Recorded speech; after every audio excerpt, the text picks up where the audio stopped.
Assalamu alaikum students. Hope you all are good. We have the last part of IT enabled services which we have started in our chapter number 1, Basics of Information Technology.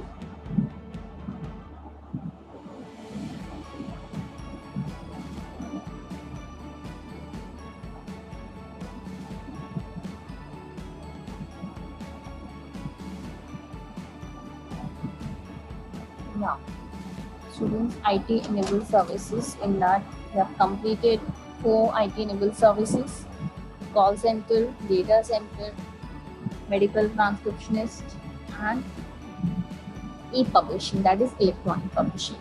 Now the 5th one is we are going to study GIS mapping. GIS mapping. What is GIS mapping, student? It stands for Geographic Information System. It means Geographic Information System.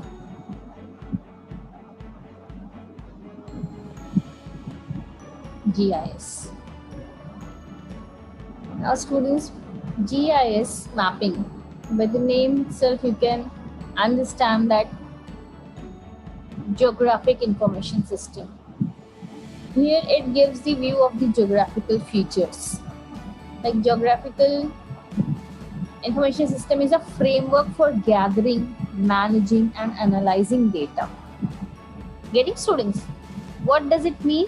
It is a framework for gathering, managing and analyzing data. So GIS is the technological field that incorporates geographical features with tabular data in order to map, analyze and assess real world. Okay, whatever information is there, what it does, students, it put that in the tabular format. Okay, students, so here it has both the hardware and software. So I must write that it is a framework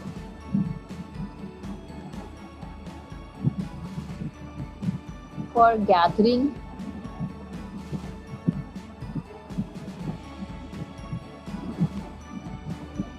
managing and analyzing data.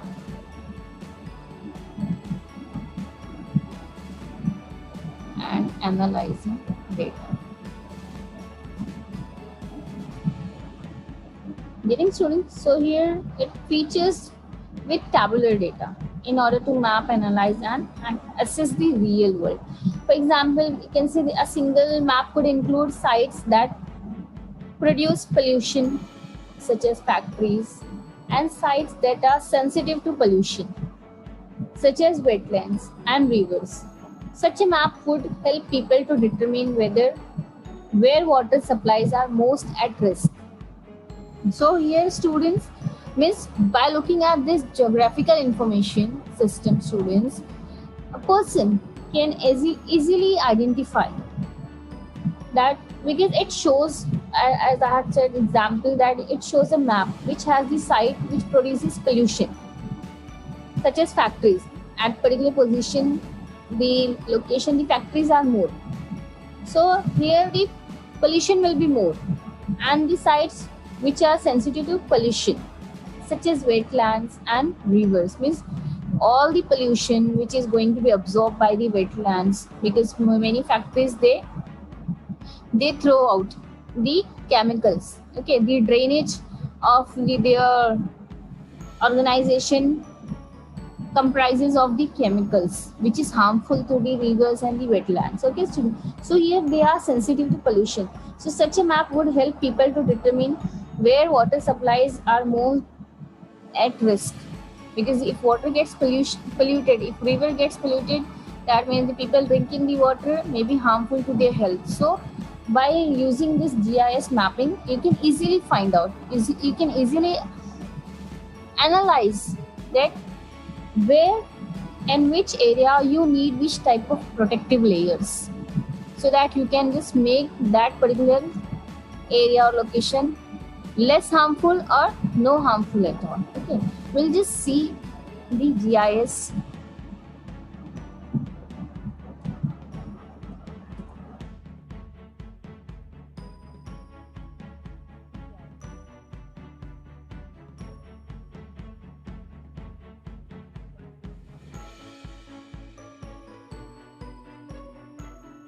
Apps analysis, data, software, satellites, careers, apps.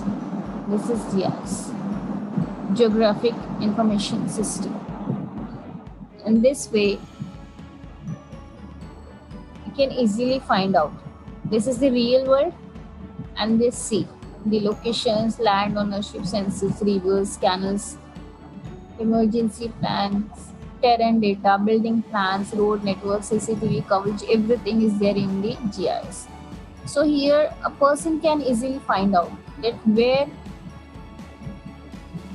and which type of action have to be taken. Okay, this is GIS. This is the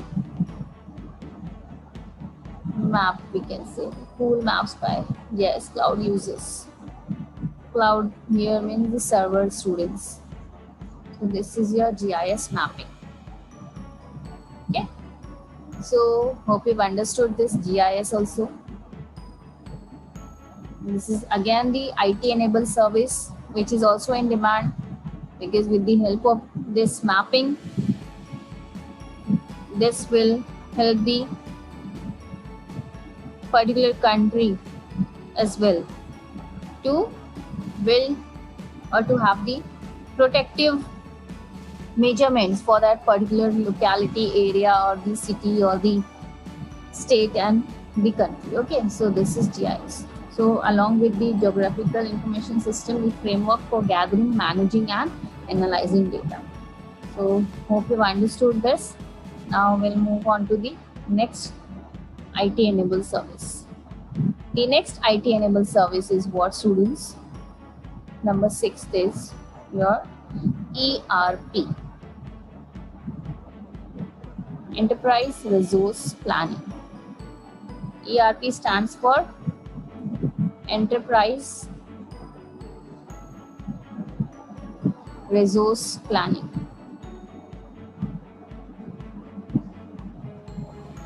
According to the resources available, the enterprise can plan accordingly.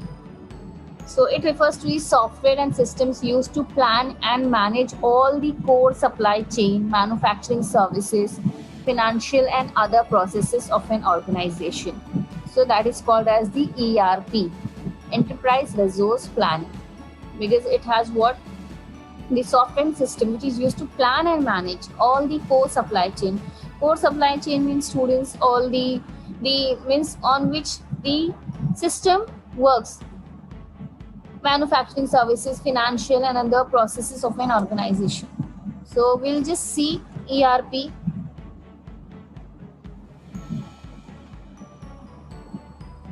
We'll just see ERP.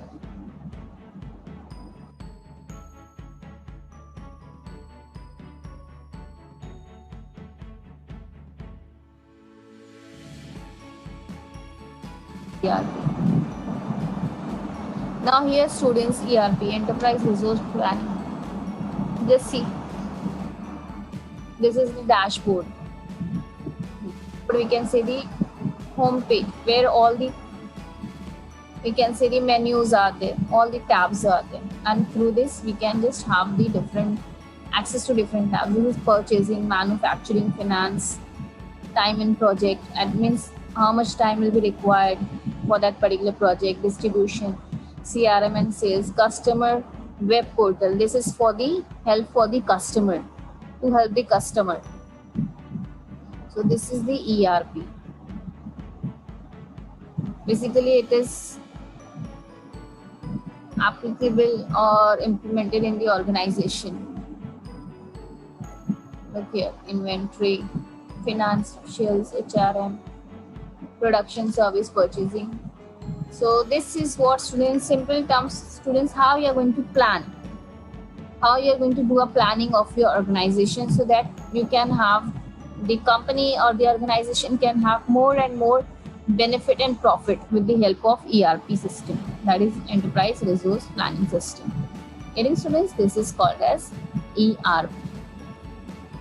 Now the next one is your knowledge management and archiving.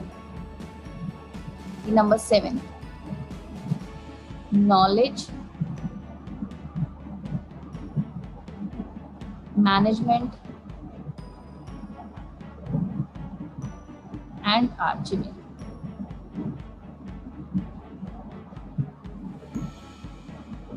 Now this, students, it is related to the process of creating, sharing, using and managing the knowledge information of an organization, as it boosts the efficiency of an organization and it also helps in decision making ability.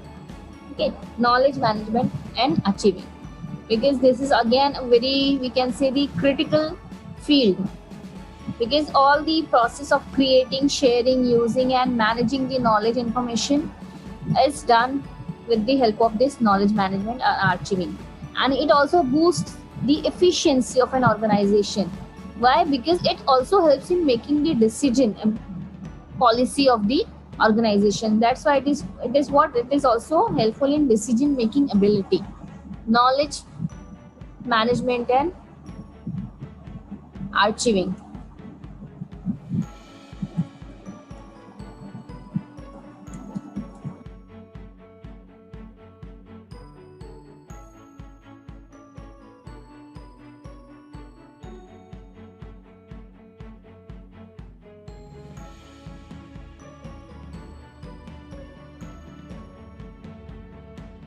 Okay, I'll show you the example here. People are there, process and technology. This one, look here. Quality, access, quality checked. Okay, this learn, building project, manufacturers, libraries. This is a project, design and documentation, because when you have the access to share the or to just create the knowledge information, so here what it makes, it plays a very critical role in making a decision for the organization. And if you share the knowledge and different types of, we can say, the information of an organization for the process of creating and sharing and using and managing the knowledge, so it boosts the efficiency of an organization. Okay, yes students, say this one, the diagrams are not clear, okay, but hope you understood this, that it is basically means in the favor of the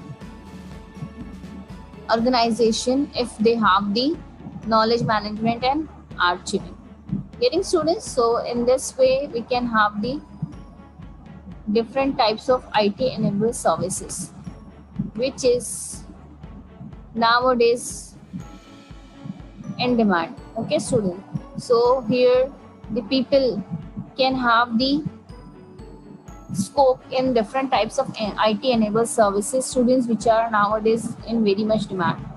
Okay, so these are the IT enabled services, students, which we have studied: the data center, call center, e-publishing, and then GIS mapping, medical transcriptionist.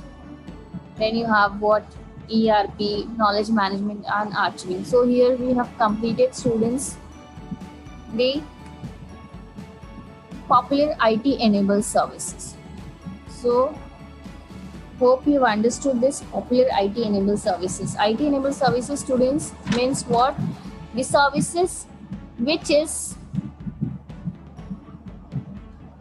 process its different types of services with the help of IT, with the help of web, okay, or remote services or teleworking. So it covers the entire amount of operations which uses the IT for improving efficiency of an organization. So here with students, I've already said the most important aspect is the value addition of IT enabled services. Because if you're having this, you are selling a product. This is the service. But if you add the value to that by giving the warranty period or the repair or the service after service, like 1 year free repairing of the product if there is any fault in the product. So that is your value added. So here students, the value addition could be in the form of customer relationship management. So it improved database, improved look and feel, etc. So the outcome can be direct or indirect. Okay students, so this we have studied in the IT enabled services. So these are the 7 popular IT enabled services. So inshallah in the next lecture, we are going to study the next topic. So until then, just please go through the lectures and have the hold of the technical terms and practice more and more on your own. Just until then, take care, stay blessed, stay safe, stay healthy. Assalamu alaikum wa rahmatullahi wa barakatuh.